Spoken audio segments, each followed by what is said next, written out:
Hello there, everybody, and welcome to Chess Strategy. White to play and win this. Our pawn is going in this direction, and there is a variation that is forced checkmate. I'm not saying in how many moves, but there's a forced variation, and we have to find it because otherwise we are not winning at all. So let's see what happens. Can you find it? Well, pause the video now, look at this on your own time, and see if you can solve it on your own. Go ahead. And welcome back. Okay, when I say forced variation, it doesn't mean that it has to be check all the time. It can also be something else. So let's look at what happens if we moved the queen to d5, or perhaps c4 or b3. Point here is that um, we are threatening to move our pawn to e7, and that will also become a checkmate right away. The thing is here that we then allow black to give a check here on g7 with his queen. And when we move our king away, well, we lose momentum and we're really not threatening that much. Now, actually, black can just move his king. All his pieces are guarding each other like this, and we cannot do anything really, and this is just a draw. So that's not good enough. We have to be a little bit more aggressive. If we want to put something on the g file, perhaps the queen here or the rook, something like this, to prepare for a discovered check, that is a very bad idea because even if we put the rook or the queen, doesn't matter, the check will come again, and we're just going to lose whatever we put on the g file, and we're going to lose the game. So that's not an option either. So, okay, now for something that might look good, but it's not correct either. It's queen d7. Now we're stopping the black queen from coming here, and we're at the same time also threatening checkmate on f7 with the queen. But our king is too exposed. Black will start checking. Queen g1 check. And yes, we moved f6. Black cannot take our rook. It's still going to be checkmate, but it doesn't have to. He will just go for the perpetual checks like this, and we have to move back and forward on the f and g file. If we go here, we'll come a check here also, and now we're in big trouble. So this is not good enough.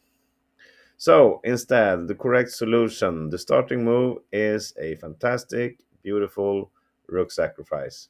Rook h8 check.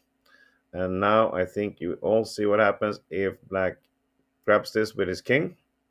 Then it's checkmate in three moves, like this. Check, moves, check here, and we follow up with a checkmate here on f7. That's nice. So instead, after we sacrifice the rook, black will grab this with his queen. And the question is, why did we do this? Well, we want to get the queen away from this. As I said, our king was exposed. We don't want him to run around here, give checks from behind.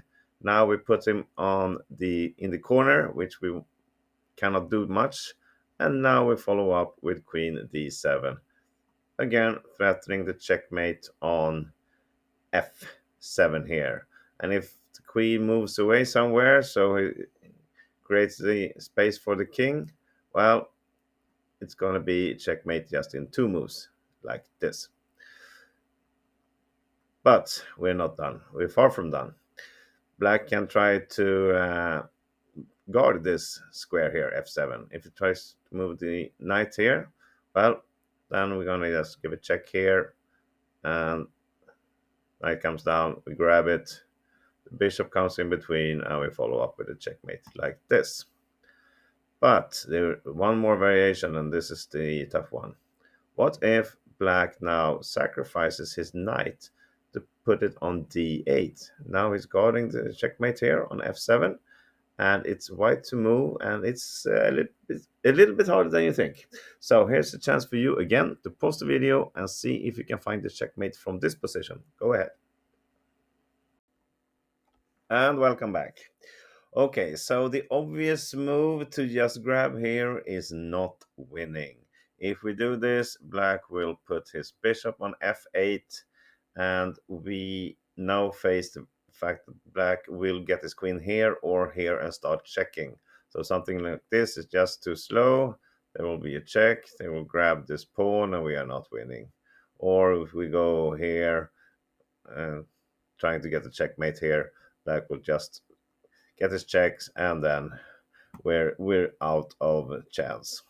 So instead, after the knight comes to e8, we should just ignore it. In fact, we need it on d8 because we have another great idea, and that is to start with a check, ignoring the knight. Now black has to put his bishop in between, and it's good that this knight is here because then we get the chance to sacrifice our queen like this. Of course, if the knight wasn't there, it would be checkmate right away, but it's so much nicer to sacrifice the queen and get to checkmate with the pawn like this. Such a beautiful end position, which we reach by sacrificing the rook first and then later on sacrifice the queen to end up like this with a single pawn checkmate. And of course, it doesn't get more beautiful than this. I really hope you enjoyed this video and this study. I will bring you something else tomorrow. I'll see you back then. Bye bye, everybody.